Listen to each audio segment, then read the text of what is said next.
HiTV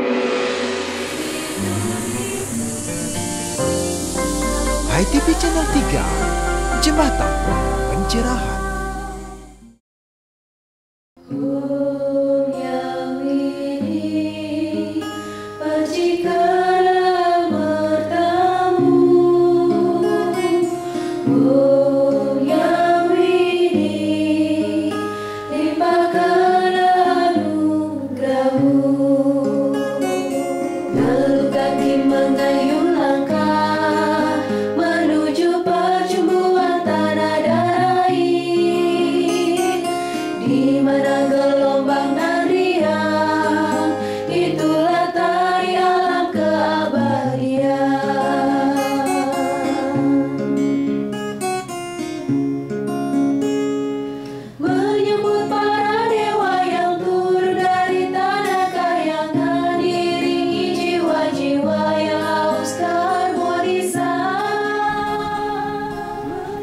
Pemirsa, kita jumpa lagi di kanal YouTube HiTV Channel 3, Jembatan Pencerahan.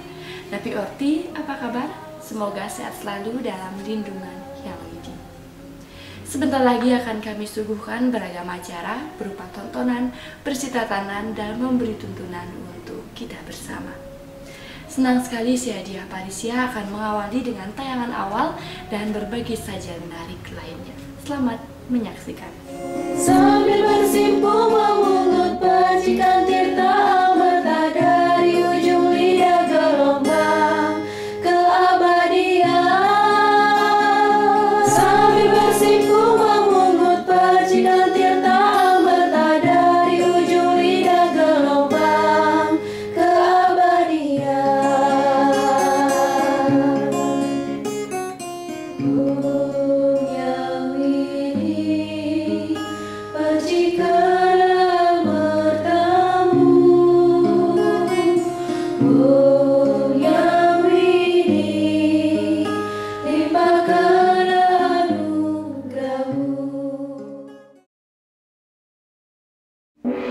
Dan di ujung sepi saat amati geni, bukalah pintu sunyi, nyalakan cahaya hati, mencari Hyang Widi.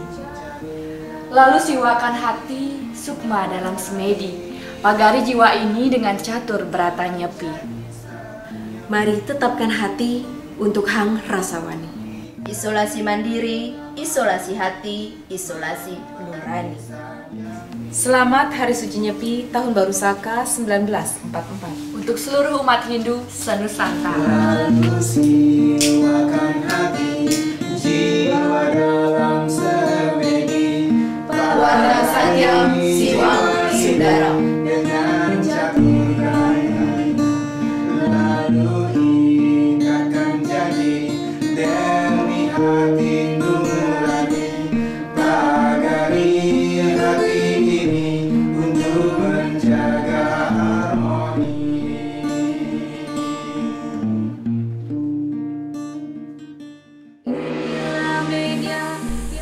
Pemirsa, berikut ini program ketiga high schooling Sekolah Rumah Hindu Dharma. Inilah Loka Karya.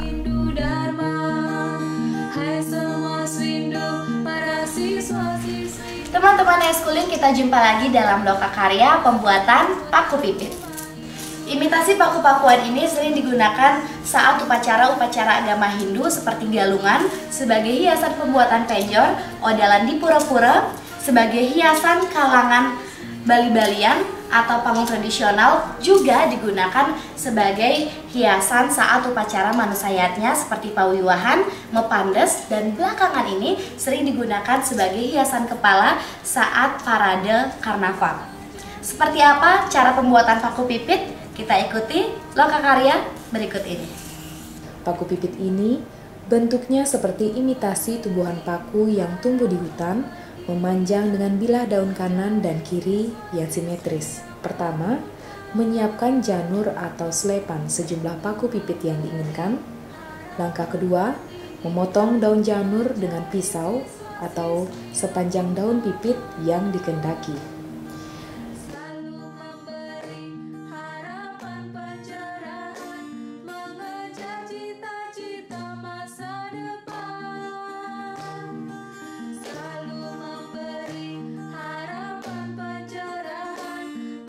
Langkah ketiga, melipat potongan-potongan itu dengan posisi kanan dan kiri yang seimbang, lalu menjahitnya dengan semat atau dengan staples. Tahapan keempat, jadilah paku pipit yang diinginkan. Dan selanjutnya, di langkah yang kelima, merangkai paku pipit yang telah jadi sesuai dengan bentuk atau posisi yang diinginkan. Untuk memberi harapan pendidikan menjadi siswa-siswi yang berguna. Untuk memberi harapan pendidikan menjadi siswa-siswi yang utama.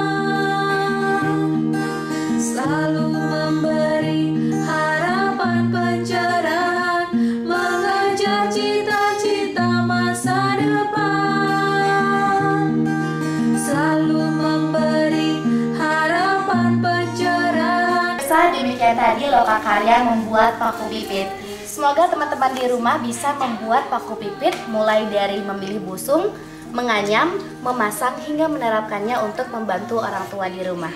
Saya Widi Puspitarani dan teman-teman high schooling mohon pamit undur diri. Salam damai, Cemati. Selalu memberi harapan pencerahan, mengejar cita-cita masa depan. Selalu memberi, untuk memberi harapan pendidikan menjadi siswa. Dari New Look Butik Buku, Ana Alam Balisanti untuk Hai TV Channel 3, Jembatan Pencerahan.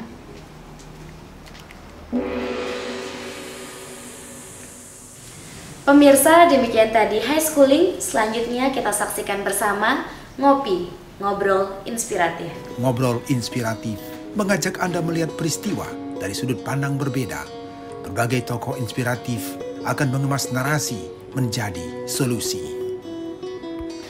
Pemirsa Hai TV Channel 3, senang sekali kita berjumpa dalam acara Ngopi, Ngobrol Inspiratif ditemani Kopi Esko, Exploring, Sharing, dan Coaching. Pemirsa, bersama saya Niaga Dewa ditemani kolumnis warta Bapak Putu Gede Yoga yang akan diskusi dan sharing bersama kita tentang topik bahasan kita kali ini, tutur arsitektur Hindu Parahyangan. Nah, seperti apa nih Parahyangan dalam konteks arsitektur Hindu? Pemirsa, yuk kita temukan jawabannya bersama Bapak Putu Gede Yoga setelah pariwara yang satu ini. Didukung oleh Duparani, Dupanya Hindu Sejati. Arsitektur Hindu tentu juga menyentuh aspek perahyangan, pawongan, dan pelemahan. Ke perahyangan dulu nih Pak. Arsitektur Parahyangan ya dalam hal ini adalah keseluruhan daripada bangunan pemujaan. Ada bangunan suci umat Hindu yang baik yang ada di Bali maupun di seluruh dunia ini. Jadi keseluruhan yang kita kenal sebagai pura sekarang ada kuil ini. Nah ini semuanya termasuk dalam kategori arsitektur pemujaan atau arsitektur Parahyangan. Lalu bagaimana proses perkembangan arsitektur perahyangan ini dari masa ke masa? Tentu juga pasti ada kaitannya dengan aspek pemujaan yang dewasa. Nah, gimana lebih jelasnya untuk pemirsa? Baik, jadi secara singkat barangkali bisa kita sampaikan bahwa sebelum arsitektur Parahyangan, sebelum namanya atau istilahkan pura, sebenarnya bangunan suci ini merupakan proses osmosis. Artinya secara perlahan, secara evolusi, sistem pemujaan, artefak-artefak pemujaan seperti Punden Beruna, kemudian pada era prasejarah ini, kemudian dewa-dewa pujaan juga diberi pengertian secara Hindu, kemudian diberi nama dalam dewa-dewa dalam pantheon Hinduisme. Nah, jadi perjalanannya cukup panjang. Yang sebelum nama pura, dia disebut dengan Ulon. Jadi abad ke-9 ada prasasti di Kintamani. Nah ini itu disebut Ulon. Nah kemudian di abad ke-12 baru disebut Kayangan. Nah abad berikutnya di era abad ke-14 baru kemudian diistilahkan dengan pura. Nah secara sosial nantinya juga mempengaruhi karena dipergunakan istilah pura ini untuk bangunan tempat suci, maka bangunan raja atau istana raja kemudian berubah menjadi puri dia. tidak lagi menjadi nama pura tersebut. Nah seperti itu. Jadi ada pengaruhnya secara sosial nantinya. Nah seperti itu. Nah ini menarik nih Jolo, tadi bicara tentang pura. Nah Bali kan dikenal sebagai Pulau Seribu Pura. Nah bagaimana mengklasifikasikan ini dan mengidentifikasikan pura-pura ini sebagai salah satu arsitektur parahyangan kita agar pemirsa lebih paham dan lebih jelas deh membayangkan. Ya. Secara sederhana kalau kita bisa identifikasi, jadi demikian banyaknya pura, demikian banyaknya tempat suci dari puncak gunung sampai ke dalam segara kan begitu disebutkan. Jadi ada ribuan, sebenarnya jutaan ini ada. Jadi desa Pakraman kita saja memiliki paling tidak kan ada 3. Nah ini upaya ini sudah sebenarnya diidentifikasi, kemudian diklasifikasikan berdasarkan status. Ya, secara sederhana menjadi 2 dia, ada pura untuk kawitan, ada pura untuk jagat kan demikian. Nah secara detail status ini kemudian ada yang disebut dengan kayangan jagat, jadi semua umat Hindu dari manapun bisa hadir di situ untuk melakukan persembahyangan. Ada sat kayangan, kemudian ada Swagina, ya seperti itu. Kemudian ada dangkayangan terkait dengan perjalanan Maharsi. Ada juga pura teritorial, jadi milik desa Pakraman. Nah, kemudian juga ada pura kawitan, nah terkait dengan genealogi ini. Pemirsa HiTV Channel 3, kita masih ditemani Kopi Esko dalam program Ngopi Ngobrol Inspiratif bersama Bapak Putu Gedis Yoga.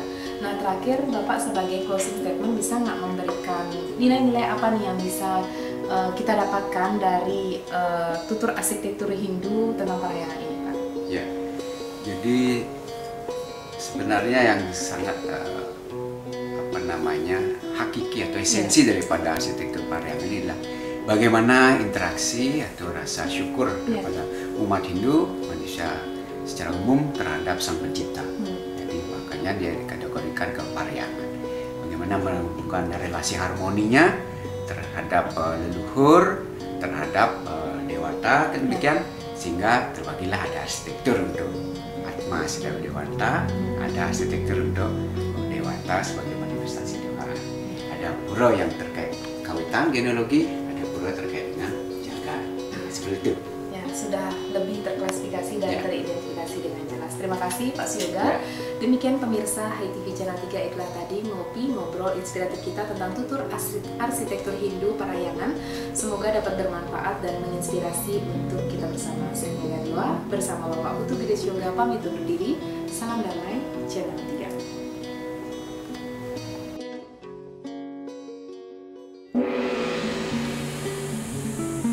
Dari Galeri Buku Rumah Hindu Dharma Gedong 3 Wartam, kami para 3 Bali untuk HiTV Channel 3, Jembatan Pencerahan.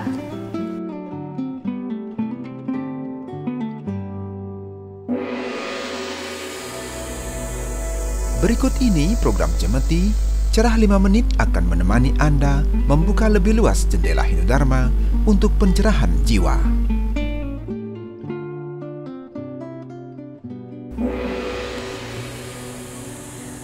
Pemirsa HiTV Channel 3, apa kabar Anda? Dumogis tata becik dalam karunia yang widi. Berjumpa kembali dalam program Cemeti, Cerah 5 Menit. Kali ini saya bersama Bapak Agus Budiatnyana yang akan mewadarkan tentang topik bahasan kita kali ini, Tumpak Wayang. Nah, seperti apa spirit Tumpak Wayang dan bagaimana pebayuan atau ruatan Tumpak Wayang kali ini? Langsung saja kita konfirmasi bersama Pak Agus Budiatnyana setelah pariwara yang satu ini. Didukung oleh Duparani, dupanya Hindu sejati. Pemirsa HiTV Channel 3, kita berada di studio HiTV bersama Pak Agus Budiatnyana, Napi Orti. Pak Agus, becik-becik ya. Sehat selalu. Sehat selalu. Langsung saja sebelum kita masuk pada topik bahasan kita tentang Tumpak Wayang, bisa nggak Bapak mewadarkan tentang singkat tentang mitologi Pawukon secara umum, Pak? Ya. Pawukon itu jumlahnya 30 wuku ya, yang masing-masing wuku itu disemayami oleh kekuatan para dewa, kemudian kekuatan Gandharwa, ada beberapa kekuatan yaksa. Nah, masing-masing wuku ini memiliki dia keistimewaannya tersendiri. Dan itu mempengaruhi kehidupan manusia gitu. Jadi ada orang yang terlahir di wuku Dungulan misalnya. Nah, dia sebagian besar hidupnya dianugerahi kemudahan. Ada yang lahir di uku landep misalnya, dia dianugerahi kepintaran. Ada juga yang lahir di uku wayang, nah yang ini yang agak riskan. Jadi masing-masing uku itu memiliki kelemahan dan keunggulannya tersendiri. Terima kasih Pak. Nah, kita masuk ke pertanyaan selanjutnya. Di antara berbagai buku yang ada atau di antara 30 buku ini, tentu ada keistimewaan atau ciri tersendiri ini ketika anak itu lahir di buku seperti itu. Melanjutkan hal ini bagaimana Pak? Tergantung buku yang pada saat anak itu lahir ya. Nah, masing-masing buku itu membawa dewanya tersendiri, kemudian uripnya tersendiri, dan yang paling terpenting dia berpengaruh terhadap manusianya itu sendiri. Nah, pengaruh ini juga beragam. Anak dilahirkan, dia tidak bisa memilih uku tertentu untuk lahir ya, kecuali dia dioperasi sesar ya, ngelidin uku wayang umpama. Besok uku wayang, sekarang harus disesar, bisa saja. Tetapi karma wasana yang dia bawa dari kehidupan sebelumnya, ini menurut keyakinan agama Hindu ya, kita mengenal yang namanya punarbawa, itu tidak bisa kita hindari. Tetapi andai kata dia terlahir di wuku-wuku yang sangat kritis misalnya, nah di sana ada beberapa jenis ruwatan atau banten yang harus dipenuhi. Nah, ini kita sudah mulai masuk pada ruwatan atau semacam bebayuhan ya Pak ya. Benten upakaranya. Nah, kenapa orang yang lahir di saat paukon wayang ini atau misalnya tumpuk wayang ini penting harus dilakukan semacam ruwatan atau bebayuhan semacam itu Pak? Uku wayang ini uku yang istimewa ya, bisa dikatakan uku yang sedikit angker dari 30 uku yang lain. Jadi ada mitologinya begini. Sang Yang Kala, Betara Kala itu merupakan putra dari Ide Betara Siwa gitu. Jadi suatu ketika dia bertanya karena merasa lapar, apa yang bisa saya makan? Gitu. Ada pemuus atau sabda dari Yang Sinuhun bahwa Batara Kala itu boleh memakan anak yang terlahir di wara wayang. Nah, kebetulan pada waktu itu Sang Yang Catur Kumara, saudara dari Betara Kala ini lahir di wara wayang. Itulah yang dikejar oleh Batara Kala. Singkat kata, singkat cerita, Sang Yang Catur Kumara ini lari sampai turun ke dunia, melihatlah dia seorang Ki Dukuh Dalang yang sedang memainkan wayang. Nah, Sang Yang Catur Kumara bersembunyilah di pelawah gender wayang tadi agar tidak diketahui oleh Betara Kala. Hadir Betara Kala karena sang dalang ini orang yang memiliki intuisi tajam, dia bercakap-cakap, "Apa yang kamu cari ke sini?" "Saya hendak memangsa Sang Yang Catur Kumara." Jero dalang tahu Catur Kumara bersembunyi di pelawah gender. Dia ingin menyelamatkan Catur Kumara ini. Kemudian berkata kepada Betara Kala, "Engkau boleh memakan Sang Yang Catur Kumara, tetapi dengan satu syarat. Habiskan seluruh banten, aci yang ada di depan kelir wayang ini." Jadi Betara Kala kemudian melahap semua banten yang ada di depan kelir wayang itu. Ajaibnya, banten itu tidak habis-habis dimakan.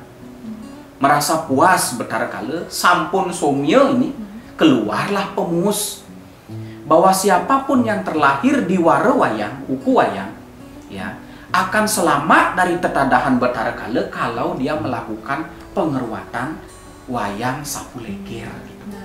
Jadi penting ya, anak yang lahir di uku wayang ini tadi melakukan upacara pebayuhan sapuleger. Nah, kalau seandainya itu yang melakukan pebayuhan, nah, kalau seandainya tidak melakukan pebayuhan sapuleger ini bagaimana Pak? Ada keyakinan kita karena dia di cadang kala gitu ya, jadi kehidupan dia agak tersendat sedikit. Ada yang cenek tuh, ini menurut keyakinan kita ya, cenek tuh itu pendek umur. Kemudian ada yang akeh gawe kirang pangan, bekerja mati-matian tapi tak punya hasil apa-apa. Ada yang sakit-sakitan, macam-macam. Jadi selalu ada mara bahaya. Nah, ini Betara Kala nih nyadang niki. Makin mangdeside somya kalanya, nah itu perlu pengeruatan itu agar terhindar dari hal-hal yang buruk begitu sebenarnya. Agar terhindar dari hal-hal yang buruk. Berarti yang sudah melakukan bayu sapuleger ini efek sampingnya gimana juga Pak? Kalau yang sudah melakukan sapuleger juga harus mengedepankan logika ya, seperti di Kekawin Aji Pelayon tadi, bahwa sampunang cendeng iju-iju ngerawos agama yentan manut reng wiweke gitu. Meskipun kita sudah melakukan pengeruatan sapuleger misalnya, Tapi kita ceroboh membawa diri, nyebrang, nggak lihat kiri kanan, kan sama aja. Jadi upacara pengeruatan itu adalah menetralisir, kemudian mengharmoniskan kekuatan-kekuatan negatif yang dibawa sejak lahir agar lebih seimbang di dalam menjalani kehidupan itu. Ya, terima kasih Pak Agus Budiatnyana apa yang sudah dibedarkan oleh Pak Agus tadi mengenai topik bahasan kita Tumpuk Wayang telah disampaikan dengan lugas dan begitu padat. Saya Nia Gandewa bersama Bapak Agus Budiatnyana pamit undur diri. Semoga menjadi inspirasi dan bermanfaat untuk pemirsa dimanapun berada. Salam damai, Channel 3.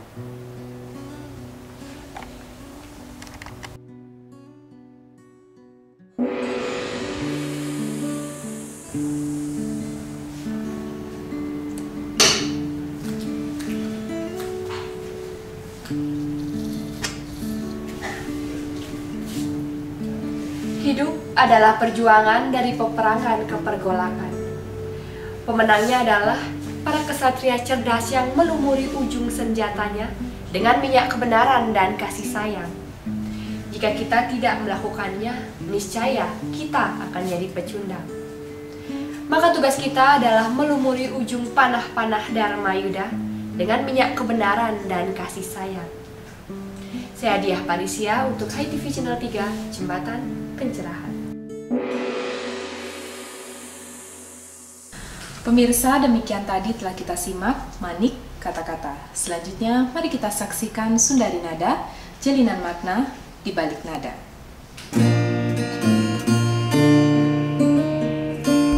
Maria mati geni, Maria mati karya, amati lunga dan lelanguan.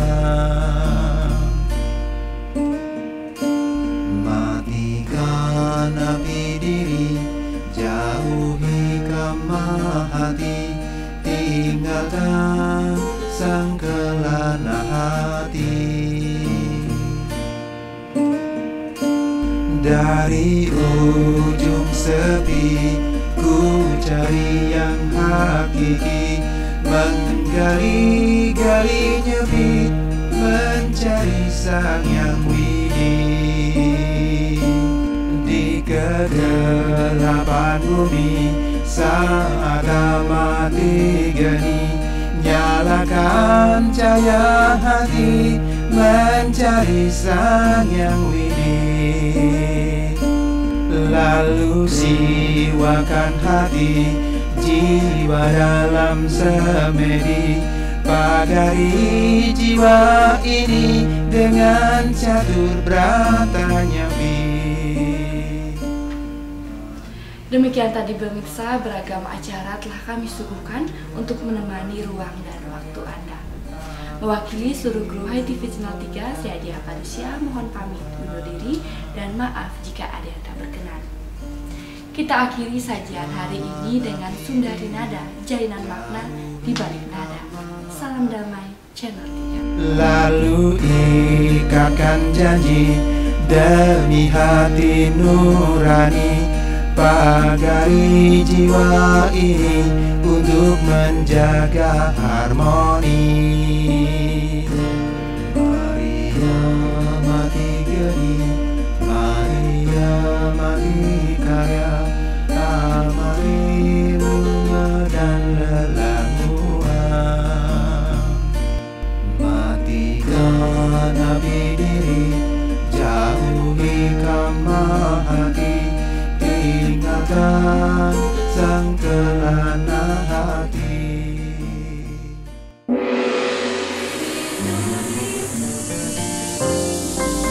HiTV Channel 3, Jembatan Pencerahan.